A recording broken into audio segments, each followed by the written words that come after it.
Muchísimas gracias, muchas gracias. Buenos días y bienvenidos todos a esta mesa redonda que vamos a compartir un poquito de tiempo y de experiencia y conocimiento entre todos. Lo que yo traigo, ¿voy pasando con el ratón o...? Puedes hacerlo aquí Ok, si te es más cómodo. vale. Lo que vengo a contar hoy, porque hoy tengo una sesión doble, hay que contar una parte del trabajo y otro trabajo después, pero voy a intentar separarlo.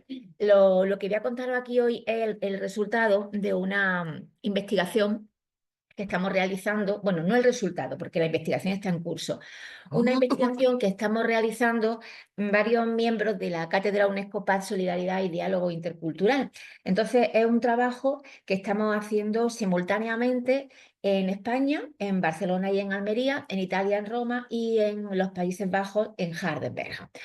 Y y lo que vengo a contar un poquito es cómo estamos organizando ese trabajo, qué líneas de investigación estamos siguiendo y algunos inputs que hemos encontrado que nos sirven de punto de partida para alcanzar el objetivo que nos estamos proponiendo y os comentaré también el objetivo. El trabajo, como lo que estamos trabajando es la evolución del feminismo, del concepto feminismo, la evolución dentro del discurso mediático. Entonces nos teníamos que plantear un punto de partida y el punto de partida que nos planteamos es 2017-2018 como punto de eclosión. Y ahora recuperaremos un poquito por qué. Partiendo de ese punto, por ese giro el acontecimiento, a donde nos lleva el giro del acontecimiento, vamos a trabajar el feminismo como concepto en los medios de comunicación, pero desde dos puntos de vista. El feminismo que tiene a la mujer como objeto de una información o el feminismo que tiene a la mujer como sujeto de una información, agente, es decir, la que provoca la causante o el sujeto actuante de ese contenido periodístico que nos llega a través de los medios de comunicación. Y también estamos viendo qué diferencial de tratamiento del concepto feminismo en los dos vertientes, de feminismo agente o feminismo paciente, objeto, sujeto, en los medios tradicionales, ya sea los medios tradicionales impresos negro sobre blanco, ya sea en su reflejo en Internet, pero medios tradicionales, y luego otros medios que surgen en el ámbito digital al amparo de las redes sociales. La diferencia que hay de tratamiento del concepto de feminismo. Y para que nos lleve a dilucidar, a marcar un poco el sesgo que se recibe y en el que, a través del cual mantienen su creencia y se generan y repiten el discurso diferentes sectores de población en base al medio de comunicación a través del cual se están informando. Decíamos que partíamos de 2017, 2018, que ese era el punto de eclusión, porque, entre otras cosas, aquel año nos encontramos con que el diccionario Merriam-Webster apuntó feminismo como palabra del año. Cuando un diccionario apunta una palabra como palabra del año, el Merriam-Webster lo que trabaja es el impacto que esa palabra tiene en medios de comunicación. Se utilizan diferentes medidores y en base al impacto que ha tenido a lo largo de los 12 meses se decide cuál es la palabra del año, porque se supone que refleja el interés del público en general, del público consumidor de medios. Seguramente, y seguramente no, ese es una certeza, el que se ganase el título de Palabra del Año lo tenía merecido ese título porque aquel año, si recordáis, fue cuando ocurrió, cuando empiezan a destaparse los abusos en el mundo de la industria cinematográfica, sobre todo centrados en las películas en la figura del productor cinematográfico Harvey Weinstein y un repunte del movimiento Me Too. Un repunte porque, como la mayoría de vosotras y de vosotros sabéis, este término con este hashtag lo pone en marcha y empieza a activarlo la activista Tarana Burke en el año 2006, ¿no? Para intentar llamar la atención y despertar la conciencia de la omnipresencia, de cómo cada vez había más presencia del abuso y de la presión sexual en los medios de comunicación soportados en redes sociales. Como había cada vez más, pero no como había cada vez más, no solamente porque se denunciara en redes sociales casos de abuso o de acoso sexual, sino porque se utilizaban las redes sociales para cometer esos abusos y para realizar estos acosos sexuales. De hecho, en 2017, recuperándola por ser la madre o la generadora de este hashtag, la revista Time la nombra persona del año. Bien, eso ocurre en 2017. En 2018 eso se reflejó en Europa de un modo increíble. Aquí lo pudimos vivir. En España las manifestaciones en torno al 8 de marzo nunca han sido, jamás han vuelto a ser tan impactantes como aquel año. Y es muy bonito cuando estás repasando la hemeroteca y estás pudiendo ver cómo en medios de comunicación tradicionales con un sesgo bastante diferente no pueden obviar la realidad y cubren portadas con fotos de lo que estaba ocurriendo y sin titulares que pudiesen un poco marear de un lado para otro, ¿no? Como el que estamos habituados. Esta fue una de las fotografías que se publicaron en El País, por ejemplo. Esta que me parece preciosa porque es como un río, ¿no? Y que ilumina la ciudad oscura, la publicó El Mundo, El Confidencial. Como veis, he cogido imágenes de medios bastante diferentes para que veáis que cuando la realidad es aplastante, lo es. Y eso es lo realmente interesante y que se puede constatar viendo en hemeroteca. La Marea también, destacando su pancarta Paramos para cambiarlo todo. Agencias de comunicación que vendieron nuestra imagen y la ofrecieron a todo el mundo. Esta, por ejemplo, la de Ameco Press. Bien, entonces me voy a uno de los medidores de trending que está al alcance de todos nosotros, que es el medidor de Google. Entonces, según el medidor de Google, aquel año, no sé si sabéis cómo funciona esto. Cuando Google dice que el 100, el de input 100 lo alcanza feminismo, quiere decir que es la palabra más buscada o más clicada en redes sociales en ese día en concreto, ¿no? Entonces aquí vemos que entre el 4 y el 10 de marzo es la palabra más buscada. No hay otra que se busque más, con gran diferencia. Muy interesante. Ese mismo buscador, esa misma base de datos, nos permite saber, según en cada comunidad autónoma, yo me está hablando, como estamos centrados en España, que es la parte que estoy trabajando yo, pues vemos cada comunidad autónoma cuál muestra más interés o menos interés para con ese concepto. Y tenemos que Euskadi es la comunidad autónoma que más interés muestra, seguida de Madrid. Seguida de Madrid. Esto es también interesante. 2017 estamos, ¿vale? Entonces yo veo cómo ha evolucionado eso hasta ahora y busco 2024.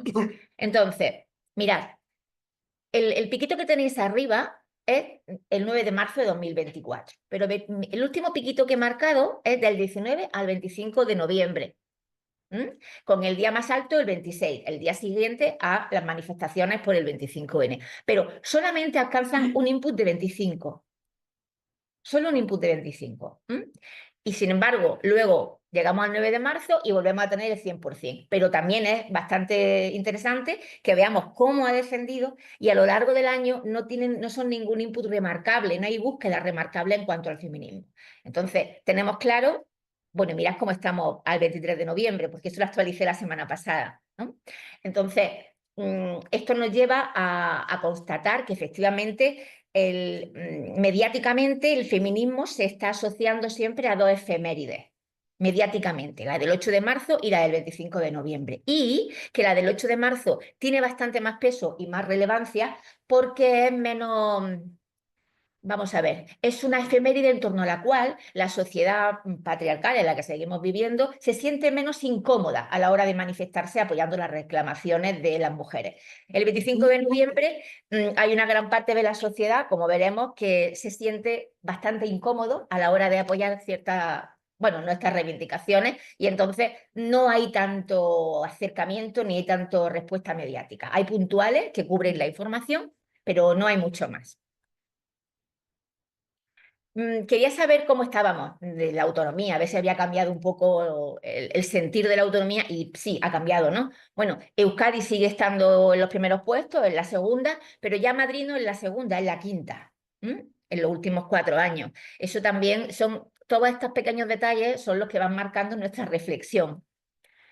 Y digo yo, ¿y Andalucía? Entonces me tuve que ir al final del ranking. Andalucía está a la 16 de 17. Pero si tenemos en cuenta que las 17 son las Islas Baleares y que la población de las Islas Baleares es como, o sea, la multiplicamos por 8, podríamos estar las últimas perfectamente. Esto es algo de lo que tendremos que reflexionar, porque Andalucía, comunidad autónoma más extensa y con más población de toda España, es la que menos interés tiene. Porque estos son, no olvidemos que estamos trabajando con el buscador de Google, son las veces que cliqueamos. Entonces, si extrapolamos y vemos el número de personas que tienen aparato o smartphone con el que contactarse, estamos en una de las más altas. Entonces, siendo una de las más altas en conexión, somos de la que menos del país se preocupa a través de redes sociales de ver o buscar qué es feminismo, buscar información relativa al feminismo, etcétera, etcétera. Entonces, eso es una línea en la que estamos trabajando, viendo cómo afectan y la comunidad autónoma, vemos todo, desde el gobierno que hay, la ley de educación que hay en ese momento, la ley de defensa de la privacidad que hay en ese momento, todos estos factores los estamos barajando. Esto, como digo, son las líneas que estamos siguiendo. Si me paro a ver feminismo como objeto y como sujeto, como he dicho antes, hemos hecho un estudio desde el año 2019 hasta 2024 con las siguientes cabeceras: El País, El Mundo, El Público y el ABC. Era imposible por las personas que estamos en el grupo ocuparnos de más cabeceras nacionales y entonces buscamos cabeceras de diferentes sesgos ideológicos que tuviesen, que fueran las que están en el número 1 o el número 2 del ranking en cuanto a suscriptores o en cuanto a lectores, y con estas son con las que nos hemos quedado. Después de hacer un repaso durante estos años a lo que publican a diario los medios tradicionales, pero medios tradicionales hemos mirado la edición de papel, no la edición digital, que la van actualizando al momento o que pueden caben noticias que no han entrado en rotativa y ahí informan de ellas y en papel no las tenemos. Estamos trabajando el papel. Entonces, mirad, el 70% de las informaciones que aparecen en esos periódicos a lo largo del año sobre que tengan que ver con feminismo, que aparezca la palabra feminismo o los derechos de la mujer, están relacionadas estrechamente con la sección de sucesos. Es un suceso. Y normalmente en esos sucesos la mujer es la víctima del suceso, porque estamos hablando de casos de violencia, trata, abuso sexual, violaciones y, por supuesto, los crímenes a manos de hombres, ¿no? Crímenes víctimas de violencia machista. Es el 70% de las noticias que hemos encontrado. Luego tenemos entre un 25 y un 20, perdón, entre un 25 y un 27% tenemos noticias relacionadas con sociedad y cultura. Premios concedidos a mujeres, publicaciones, directoras de cine que obtienen un premio. De esa sociedad y cultura, he de decir que más sociedad y espectáculo, porque en el ámbito de la investigación las mujeres son protagonistas nada más que en un 3%, lo que hemos encontrado en estos medios. Y además, normalmente este tipo de información, que no tiene que ver con la farándula, sino que tiene que ver con el ámbito académico, siempre aprovechan el pisuerga, ¿no? O sea, aprovechan una de las efemérides para hablar sobre una investigación o una experta en género o en igualdad o en feminismo, para acompañar y completar esas noticias que están dando en base, aprovechando la efeméride. La efeméride, por supuesto, y luego otros porque son realmente noticias bastante esporádicas. Esto lo apunté ayer cuando estaba fuera y en cuanto llegué. La Voz de Almería, Ideal, que son los periódicos, tenemos también en Almería, pero son los que más tirada tienen, o por lo menos los que más tirada tienen. Ahora que los compren más o menos, ya ahí no entro. Pero bueno, para ver un poco cómo han cubierto el 25N. Ya sabéis que de hace ya 3 años la manifestación del 25N es doble, ¿no? Es doble, se divide.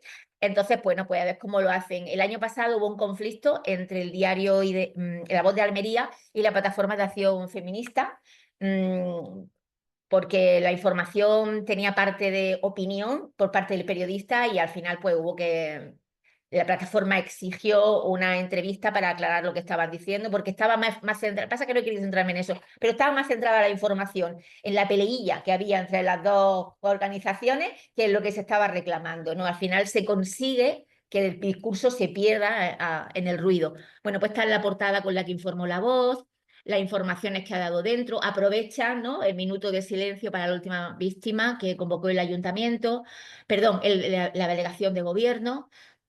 Aquí seguimos con imágenes de la manifestación, la provincia se vuelca con los actos, entonces hay fotos de otros lugares de la provincia. Y aquí tenemos también, sí, seguimos con los actos, Almería y las otras calles. Ujú. El ideal le da las páginas centrales, aunque también lo sacó en portada, la foto de una de las pancartas y algunos de los actos que ha habido en colegios, en el ayuntamiento, y etcétera.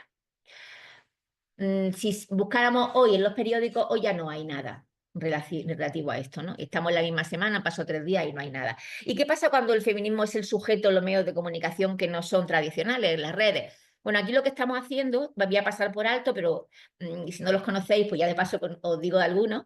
Este es el primer programa de televisión, la televisión pública que se hizo para hablar de feminismo, que es Objetivo Igualdad. Entonces, lo dirige Carolina Pecha Román, analiza la discriminación y da herramientas un poco para identificar estereotipos, pero lo interesante de esto es destacar que aparece en 2021 quincenal, en la 2 o en el 24 horas, que sabéis que son los canales públicos que menos audiencia tienen, y ahora se emite semanalmente en el 24 horas los domingos a las 2:30, 15 minutos. Bueno, esto tiene toda la pinta de que no hay más remedio porque se exige en la estatal, pero bueno, por lo menos está. Yo a veces prefiero el acto en sí y no quiero valorar lo que hay detrás del acto, porque el acto en sí es necesario. Lo podemos valorar, pero ahora mismo no me quiero entretener en eso. Sin embargo, Marta Pastor ya estaba en Radio Exterior de España, una filial de Radio Nacional, en Radio Exterior, los martes a las 6:30 de la mañana, bueno, es exterior, te oyen en Sudamérica, y a las 5:30 de la tarde desde octubre de 2018. Luego tenemos varios podcasts, Sangre Fucsia, por ejemplo. Estas son las chicas de Sangre Fucsia, interesante. Si no puedo bailar, de Radio 3, el de Forme Semanal. Este es fantástico y ha tenido ya en 2 ediciones de los premios Onda, el Onda Global y el Onda General de 2021. Tuvo un premio al mejor podcast, Isaac Calderón y Lucía Litmacher. Estirando el chicle, estas chicas son monologuistas. Este está dentro del grupo Prisa. Dos rubias muy legales también. Este también tiene, creo que es el único podcast en el que hay un colaborador hombre, que es el que tiene la sección sobre masculinidad tóxica. Lo aborda el hombre. Bueno, el anterior hacen un test a los invitados masculinos que llegan. Y luego están pues las chicas, el feminismo y la batalla, que se denominan la reportera de los feminismos imperfectos. Este también es un podcast que elabora el grupo Prisa, produce el grupo Prisa. Bueno, aquí medios digitales. Y en cuanto al sesgo, muchas veces el sesgo se forma por la desinformación. Había traído esta noticia en relación a la ley de Morales y Montero, que para muchas personas bueno, que se corrieron muchos bulos, por ejemplo, uno en este diario, Nuevo Mundo, este diario digital, en la que aseguraban que habían sido 1.000 penas agresores las que habían sido reducidas. Esto en el mes de mayo. En el mes de mayo seguimos con otro digital igual en la misma línea de IA y vemos que en noviembre, según datos del Consejo General del Poder Judicial, habían sido 126 las excarcelaciones. No 1.000, como se llegó a decir en el mes de mayo, ¿no? Entonces, pues todo eso hace que se genere una animadversión acerca del movimiento feminista. Luego, estamos trabajando con los estudios que han elaborado Ipsos, el Instituto Global para el Diálogo de la Mujer y el King's College de Londres, en 30 países, y nos centramos, bueno, a nivel global, el 55% de la población entiende que sí existe desigualdad de género y el 18% no. En España hay un 13% que niega la desigualdad. Me lo voy a pasar porque me queda un minuto, esto es todo lo que estamos barajando, pero teniendo en cuenta que España es el país de Europa más feminista, vamos a llegar a la juventud y con esto me quedo. En la encuesta online que realiza cada 2 años el Centro Reina Sofía, la del 2023, mirad qué dato nos da. Mirad qué dato. Oh, espera, aquí. Que las mujeres nacen mejor preparadas para cuidar a los hijos. Hay un 40% que opina que sí, que nacemos mejores preparadas para cuidar a los hijos y un 32% que dice que no. Las mujeres quieren realmente formar un hogar, es lo único que es lo que quieren en realidad, ¿no? Su máxima aspiración. El 31% de los jóvenes encuestados dice que sí y el 20% dice que no. Pero aquí quería llegar yo, no sé por qué se ha descuajaringado un poco esto. Me está saltando la diapositiva, no sé por qué, pero bueno, eso es señal de que el ordenador quiere que termine. El 49% entienden que las desigualdades entre hombres y mujeres son importantes, un 15% que son pequeñas y un 6% que no es una cifra pequeñita, niega que haya estas desigualdades. Pero yo quiero llegar aquí, aquí, aquí. El 18% entiende que la violencia de género no existe, que es un invento ideológico. Esto hace 3 años, este 18 era el 6. Esto sí es preocupante. Vamos, desde mi punto de vista, que en 2 años se haya triplicado este porcentaje entre jóvenes de 18 a 27 años, me parece muy peligroso. De esta gente, de la gente que piensa que sí existe, el 32% piensa que es inevitable, porque siempre ha estado ahí. El 51% opina que los hombres están desprotegidos ante denuncias falsas. Y el 19% de los que piensan que sí existe, que mientras no sea muy intensa, pues no es un gran problema. Ese es el futuro que tenemos para luchar contra esto. Esto me lo quedo porque según cómo te está informando, era sexo, bla, bla, bla, bla, bla, bla, bla, bla, bla. Y quiero llegar a las conclusiones. Disculpadme que sea tan rápida, pero en fin. Los medios de comunicación hasta ahora y con la investigación abierta muestran cierta resistencia al cambio en el discurso mediático, pero eso está claro porque los medios de comunicación están en manos de determinados grupos de comunicación que están dirigidos por personas que forman parte de la estructura base del sistema patriarcal que vivimos, o sea que todo está relacionado. La percepción social del feminismo es confusa, completamente confusa. Porque si lo que leen el 25N es que ha habido 2 manifestaciones, que si están las neofeministas, las feministas verdes, las feministas, hay mucha confusión. Y cuando buscan información a través de los medios de comunicación, ya sea tradicionales, no la encuentran. Y no son tradicionales los que encontramos medios digitales que no contrastan o determinados canales de YouTube que trabajan con determinado sesgo, pues lo que encuentran no es verídico. Y llegamos al momento en el que la adhesión de la etiqueta feminista está bastante cuestionada. O sea, el uso de la etiqueta feminista no es una etiqueta identificativa, es una etiqueta que ya está pasando a ser un insulto o un desprecio cuando te tachan de feminista. Y así es como nos encontramos. Entiendo que es necesario detectar las estrategias de quienes pretenden mantener el poder de inclusión y exclusión que perpetúan las diferencias de género y las desigualdades entre hombres y mujeres. Gracias por vuestra paciencia y perdonad que haya ido tan deprisa. Muchísimas, muchísimas gracias, Yolanda. Gracias.